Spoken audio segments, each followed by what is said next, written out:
தமிழ்நாடு அரசுடைய திட்டங்கள் மக்களுக்கு கொண்டு போய் சேர்ப்பதற்காக உங்களுடன் ஸ்டாலின் திட்டத்தை தமிழ்நாடு அரசு அறிவிச்சிருக்கு.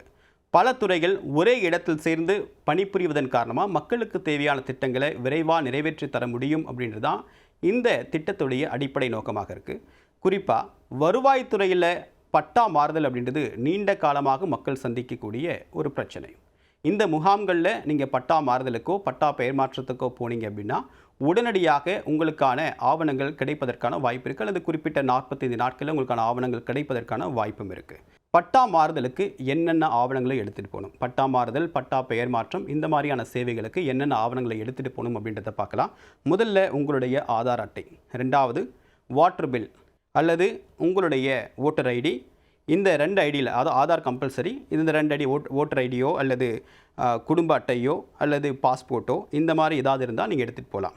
மூன்றாவது கிரைய பத்திரம், உங்களுடைய லேண்ட் வாங்கினீங்க இல்லைங்களா, அந்த லேண்டுடைய ரெஜிஸ்டர்ட் டாக்குமெண்ட்டை நீங்கள் எடுத்துகிட்டு போகணும்.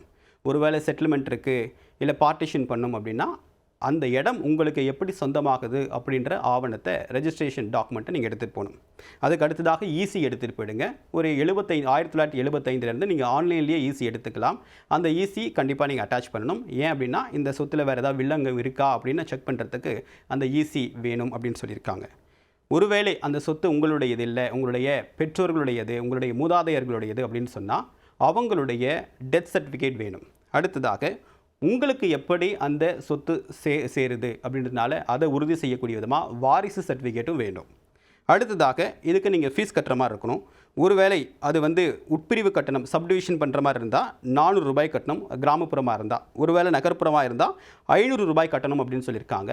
மாநகராட்சியாக இருந்தால் 600 ரூபாய் வரைக்கும் கட்டணம் செலுத்தணும் அப்படின்னு சொல்லியிருக்காங்க. ஸோ இந்த மாதிரியான டாக்குமெண்ட்டோடு நீங்கள் போனீங்க அப்படின்னா நிச்சயமாக உங்களுக்கு தேவையான சேவை கிடைப்பதற்கு வாய்ப்பு இருக்குது. உங்களுடன் ஸ்டாலின் திட்டத்தின் கீழ் நடைபெறக்கூடிய சிறப்பு முகாம்களுக்கு வாரிசு சான்று கேட்டு நீங்கள் விண்ணப்பிக்கிறதா இருந்தால் என்னென்ன ஆவணங்களை எடுத்துகிட்டு போகணும் அப்படின்றத சொல்கிறேன். வாரிசுதாரர்கள் யார் யார், அவங்களுடைய எல்லாருடைய ஆதார் அட்டையும் அவசியம் அப்படின்னு சொல்லியிருக்காங்க. ஒருவேளை வாரிசுகளில் யாராவது ஒருத்தர் தவறிட்டாங்க அப்படின்னா அவங்களுடைய டெத் சர்டிஃபிகேட் வேண்டும் அப்படின்னு சொல்லியிருக்காங்க. அடுத்ததாக இறந்தவருடைய ஆதார் அட்டை அவசியம் அப்படின்னு சொல்லியிருக்காங்க. இறப்பு சான்று, அந்த இறப்பு சான்று வாங்கிட்டு அடுத்ததாக குடும்ப சான்று, இத்தனை ஆவணங்களையும் நீங்கள் எடுத்துகிட்டு போனீங்க அப்படின்னா உடனடியாக வருவாய்த்துறை சார்பாக உங்களுக்கு வாரிசு சான்று கிடைப்பதற்கு வாய்ப்பு இருக்குது.